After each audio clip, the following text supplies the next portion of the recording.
Hello everyone. आप सभी का हार्दिक स्वागत। जूनियर केमिस्ट एग्जाम 2025 1 फरवरी 2026 को आयोजित हो रहा है। तो जूनियर केमिस्ट एग्जाम देने वाले सभी एस्पिरेंट को बेस्ट ऑफ लक, हार्दिक शुभकामनाएं।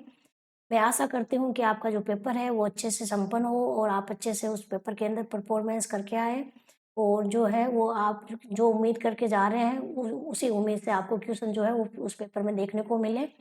तो एग्ज़ाम से पहले आपको कुछ बातें ध्यान रखनी है और एग्ज़ाम के दौरान किन-किन बातों का विशेष ध्यान रखना है, इसकी आज अपन इस बात में इसमें चर्चा करते हैं। जो आपका पेपर होने जा रहा है वो 1 फरवरी 2026 को हो रहा है और पेपर का जो सेंटर है वो सभी का कहाँ है, जयपुर सेंटर है।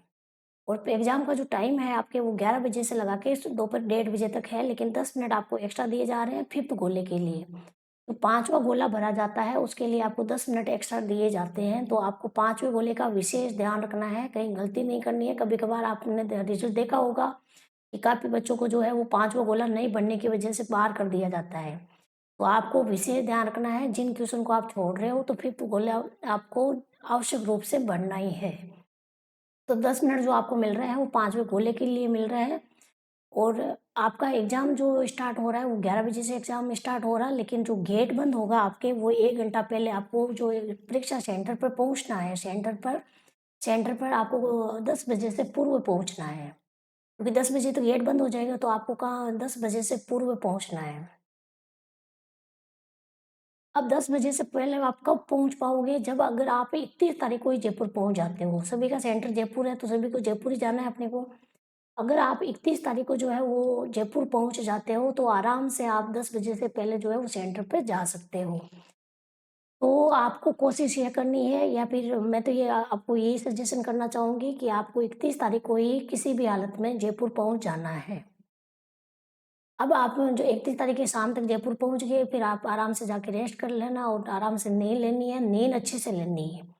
अगर आप नींद अच्छे से नहीं ले पाओगे, रात भर पढ़ाई पढ़ाई करोगे, तो फिर आपका सुबह जो पेपर है वो सही नहीं होने के कम चांस रहते हैं, क्योंकि अपन जब रात को भर जो सोते नहीं है, फिर लेट सोते हैं, तो अपने जो सर दर्द होने लग जाता है या फिर अपने आँखें दुखने लग जाती है, जिसकी वजह से एग्ज़ाम में अपन अच्छे से ध्यान से जो क्वेश्चन है उनको रीड नहीं कर पाते और अच्छे से नहीं सोच पाते हैं। तो आपको क्या करना है, अच्छे से नींद लेनी है 31 तारीख को बस। जो भी नोट्स वगैरह है आप छोड़ दो सबको, पढ़ाई जितनी होनी थी वो हो चुकी है। अब आराम से आप रेस्ट करो, माइंड को थोड़ा शांत करो और जो माइंड अगर आपका ठंडा रहेगा, शांत रहेगा, तो आप अच्छे से पेपर को कर पाओगे। जितनी तैयारी होनी थी वो आपकी हो चुकी है। अब देखो, आपके जो पेपर शुरू हो रहा है 11 बजे से शुरू हो रहा है, आपके गेट 10 बजे से बंद हो रहा है, तो आपको 10 बजे से पूर्व पहुँचना है, मतलब कि आपको लगभग 9 से साढ़े 9 के बीच पहुँच जाना है। 9 से साढ़े 9 के बीच आपको पहुँच जाना है। और अगर आप 31 तारीख को टाइम पर पहुँच जाते हो, तो आप एक बार सेंटर को चेक करके आ जाना, ताकि आपकी सुबह दिक्कत ना रहे। इज़िली आप जो है वो सुबह आसानी से जो है वो सेंटर पे फिर पहुँच पाएँगे। और अगर आप 31 तारीख को लेट तक पहुँचते हैं तो कोई दिक्कत नहीं है, आप तो थोड़ा-सा सुबह जल्दी निकलना और आप कोशिश यही करना है कि आपको साढ़े 9 से पहले-पहले जो है वो सेंटर पर पहुँच जाना है। अगर आप लेट होते हो तो लेट होने की वजह से 10 बजे के बाद में आपको 1 मिनट भी अगर ऊपर हो गया तो आपको एंट्री नहीं मिलेगी, विशेष ध्यान रखें। अगर 10 बज के 1 मिनट भी हो गया तो आप चाहे कुछ भी कर लो, कितने भी आप जो है वो हाथ-पैर मार लो, आपको किसी भी हालत में एंट्री नहीं दी जाएगी। तो आपको 10 बजे से पहले कुछ भी करके आपको साढ़े 9 से पहले-पहले अपना टारगेट क्या रखना है, साढ़े 9 बजे रखना है। साढ़े 9 बजे से पहले-पहले आपको सेंटर पर पहुँचना है। अब इसके में आपको क्या-क्या लेके जाना है साथ में, एक तो आपको लेके जानी है आपका एक आईडी प्रूफ लेके जाना है। जहाँ तक पॉसिबल हो आपको आधार कार्ड लेके जाना है और आधार कार्ड भी जो है वो आपको लेटेस्ट थोड़ा-सा उसको करेक्शन किया हुआ होना चाहिए, लेटेस्ट होना चाहिए। मतलब बहुत ज़्यादा पुराना नहीं होना चाहिए कि भाई अपनी फ़ोटो पहचान में नहीं आ रही है। दूसरा आपको ध्यान रखना है कि फ़ोटो लेके जानी है आपको। फ़ोटो और आईडी प्रूफ आपको साथ लेके जाना है और आपको ध्यान रखना है ड्रेस कोड का। आपके जो एडमिट कार्ड है उसके अंदर ड्रेस कोड लिखा होगा, नहीं तो आपको क्या करना है, कुछ नहीं करना, अपने तो सिंपल ड्रेस पहन के जाओ भई, कोई दिक्कत नहीं है। लोअर टी-शर्ट आराम से पहन के जा सकते हो, ईज़ी वे में रहोगे आप, ठीक है? चाहे लड़का हो, चाहे लड़की हो, तो आपको जितना सिंपल ड्रेस पहन सको उतना सिंपल ड्रेस पहन के जाने हैं। और सर्दी का टाइम है तो आप जैकेट वगैरह पहन के जाओगे, लेकिन आपको स्वेटर पहन के जानी है। क्योंकि स्वेटर में जो है वो बटन होते हैं, उसके अंदर जो ज़्यादा जो है वो अपने पास में स्टील वाले या लोहे वाले बटन नहीं होते, चेन वगैरह नहीं होती है। तो आपको स्वेटर पहन के जाना है, जैकेट ज़्यादा जिसके अंदर पॉकेट वगैरह हो, इस प्रकार के जैकेट को आपको अवॉइड करना है। ठीक है, तो आपको ड्रेस सिंपल रखना है अपना, और स्वेटर वगैरह जो भी पहनो आप, जो आपके एडमिट कार्ड में दिए हुए हैं उसके निर्देश के अनुसार आपको कपड़े पहन के जाना है। विशेष रूप से ध्यान रखें, वहाँ जाके बहसबाजी नहीं करनी है। और जो लेडीज़ हैं, लेडीज़ के जो भी आपके ऑर्नामेंट्स पहन रखे हैं, तो वो ऑर्नामेंट्स पहले ही आप उतार के चले जाना, क्योंकि वहाँ पे फिर फालतू बिना मतलब की जो है आप बहसबाजी करोगे, फिर आपका दिमाग खराब होगा और आपका पेपर जो है उस पर आपके प्रभाव पड़ेगा। तो इससे अच्छा है कि आप एकदम पूरे के जो भी आपके कान में, नाक में, हाथ में पहन रखे हो वो सारे खोल के जाना, ताकि जो है वो आप आराम से पेपर को दे सको। ठीक है, तो आपको आईडी प्रूफ लेके जाना है, फ़ोटो लेके जानी है, और आपको पेन तो लेके जाना ही जाना है, ये तो कहने की आवश्यकता नहीं है। पेन कौन-सा लेना है आपको, ब्लू पेन या ब्लैक पेन, आप ब्लू पेन लेके जाना और ट्रांसपेरेंट लेके जाना। पानी की बोतल भी आप ट्रांसपेरेंट लेके जा सकते हो, स्टील वाली पानी की बोतल अलाउ नहीं है, ठीक है? अब देखो आपको क्या करना है, आराम से समय से पहले जाना है, किसी प्रकार का आपको जो है किसी भी रूल को तोड़ना नहीं है।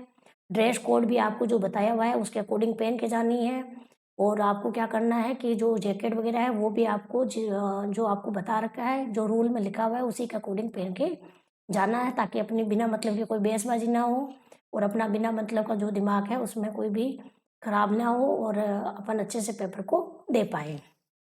अब एग्ज़ाम के दौरान आपको क्या-क्या ध्यान रखना है, जब आप एग्ज़ाम सेंटर में पहुँच गए, आपको सबको पता है 1 घंटा पहले आपको एग्ज़ाम में सेंटर में एंट्री दे दी जाती है। अब जैसे ही आप एग्ज़ाम हॉल में गए, तो एग्ज़ाम हॉल में जाके सबसे पहले तो आपको आराम से बैठ जाना है, आपको आराम करना है, और आपके पास में 1 घंटा पड़ा रहता है, क्योंकि आपको 1 घंटा पहले आपको एंट्री देता है, तो लगभग आपके पास में 1 घंटा भी पड़ा रहता है, तो आप 1 घंटे आराम से दिमाग को शांत करना है आपको। आपको क्या करना है, माइंड को, दिमाग को शांत रखना है। आराम से जो माइंड है उसको आपको शांत करके बैठना है। अब आप सभी को पता है कि आप ये टेंशन मतलब घबराहट सबको होती है, घबराहट हमें भी होती थी। ऐसा बात नहीं है कि हमें घबराहट नहीं, बिना घबराहट के हम यहाँ तक पहुँच गए, ऐसा नहीं होता। घबराहट सभी को होती है, चाहे कितनी भी तैयारी हो, और घबराहट होना अच्छा संकेत है, क्योंकि जिसकी तैयारी हो रखी है उसी को घबराहट होती है। जिसकी तैयारी नहीं है तो उसके तो क्या दिक्कत है? कोई दिक्कत नहीं है। वो तो आराम से मज़े से जाएगा, मज़े से पेपर देके वापस आ जाएगा, क्योंकि उसको डर ही नहीं है कि तेरा सिलेक्शन होगा या नहीं होगा। तो घबराहट किसको होती है, जिसने तैयारी कर रखी है, क्योंकि उसको डर रहता है कि मैं कहीं फेल ना हो जाऊँ। ठीक है, तो घबराहट होना अच्छी बात है, और घबराहट सबको होती है, ऐसी कोई बात नहीं है। हमें भी घबराहट होती थी, कोई बात नहीं है, लेकिन आपको क्या करना है, दिमाग को शांत करना है, और उस टाइम आपको कुछ भी नहीं सोचना है, बस आपको अपने जो दिमाग है उसको स्थिर करना है। किसी प्रकार का ना आपको नेगेटिव थॉट रखना है, ना आपको किसी प्रकार के कोई भी क्वेश्चन के बारे में सोचना है। एकदम दिमाग को आपको स्थिर रखने की कोशिश करनी है। अब जैसे आपके पास में पेपर आता है, जैसे आपके पास में पेपर आता है, सबसे पहले तो आपको अच्छे से रोल नंबर फ़िल करने हैं आपको।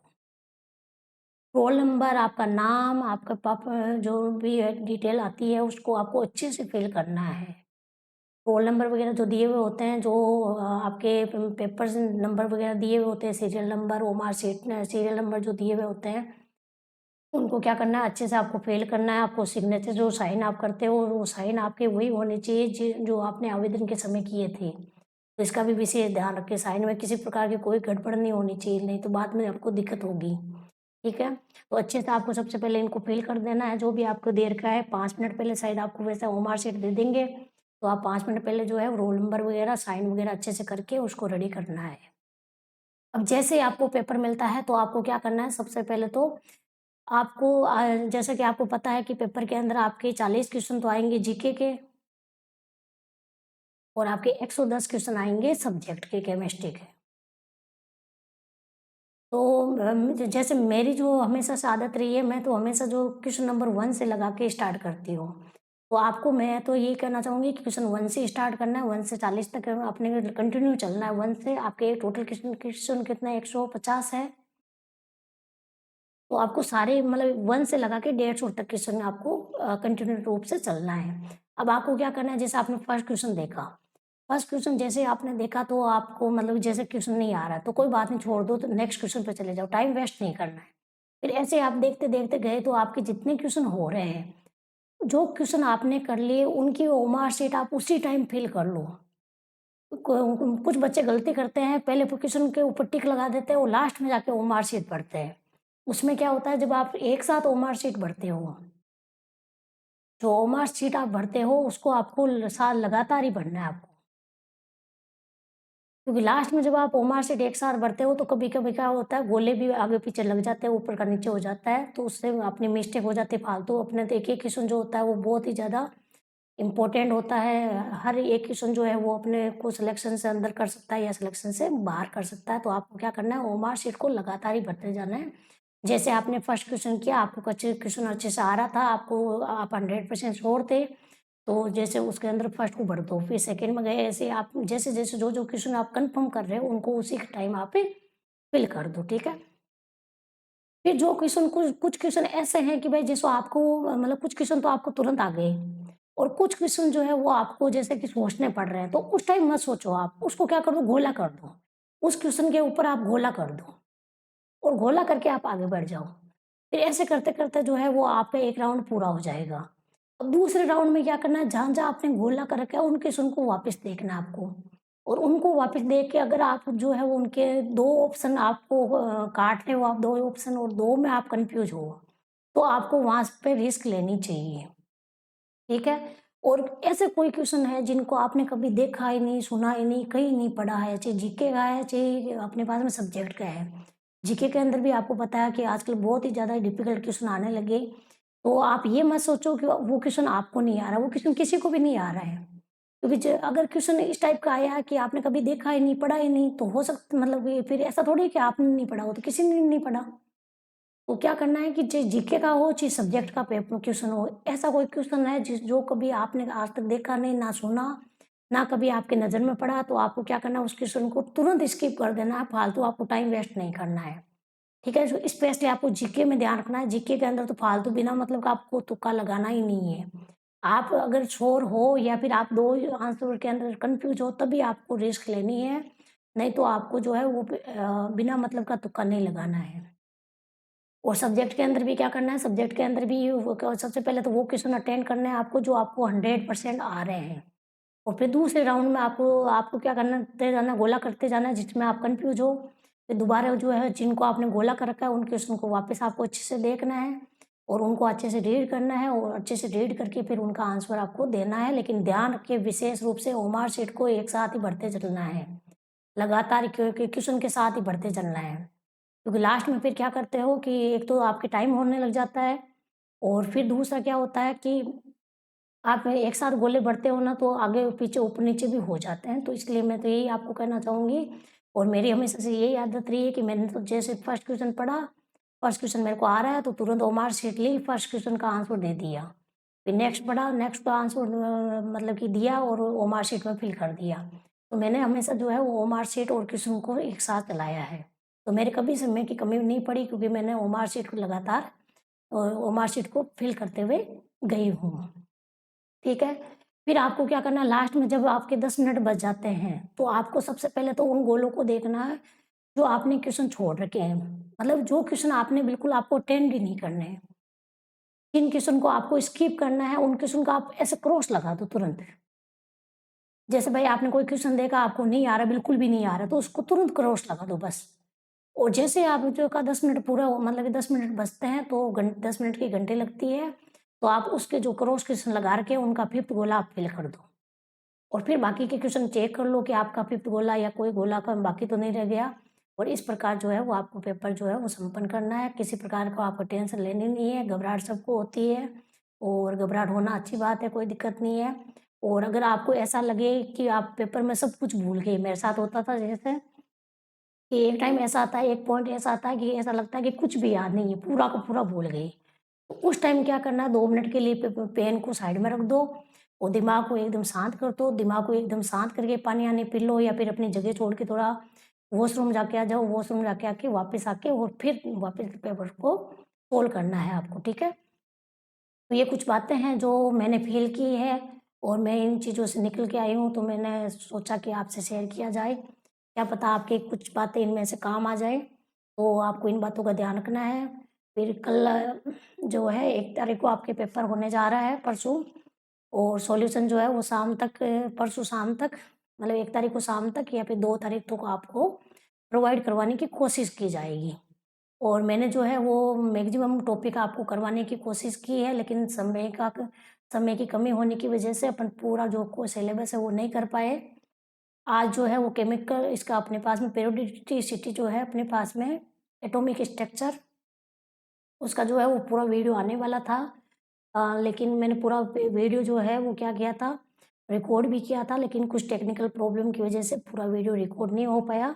तो आधा-अधूरा जो वीडियो है वो अपलोड के अंदर कर दिया गया है। तो आप उस वीडियो को भी एक बार ज़रूर देख लें, और बाकी जो है वो इन चीज़ों का आप विशेष ध्यान रखें। सबसे पहले तो आपको ध्यान रखना टाइम का, सबसे बड़ी बात तो टाइम की होती है। दूसरा आपका ड्रेस कोड का, इनका ध्यान होता है। और तीसरा फिर आपका ध्यान होता है पेपर के अंदर। और फिर पेपर होने के बाद में फिर आपको क्या करना है कि अच्छे से अपनी ओएमआर शीट वगैरह जो है वो फिल करके उसकी जो कार्बन कॉपी है वो अपने साथ लेके आनी है। ठीक है? तो विशेष ध्यान रखें। Best of luck. आज के लिए इतना ही, मिलते हैं नेक्स्ट वीडियो में। और आप जैसे आपका पेपर संपन्न होता है तो आप मेरे को पेपर पे टेलीग्राम पे पेपर शेयर करने की कोशिश करना। तो मैं जो है वो सॉल्यूशन जल्दी से जल्दी आपको सॉल्यूशन प्रोवाइड करवाने की कोशिश करूँगी। या तो 1 तारीख तक, नहीं तो 1 तारीख को, नहीं तो फिर आपको 2 तारीख तक वीडियो का जो सॉल्यूशन है वो आपको मिल जाएगा। बेस्ट ऑफ लक, अच्छे से करके आना।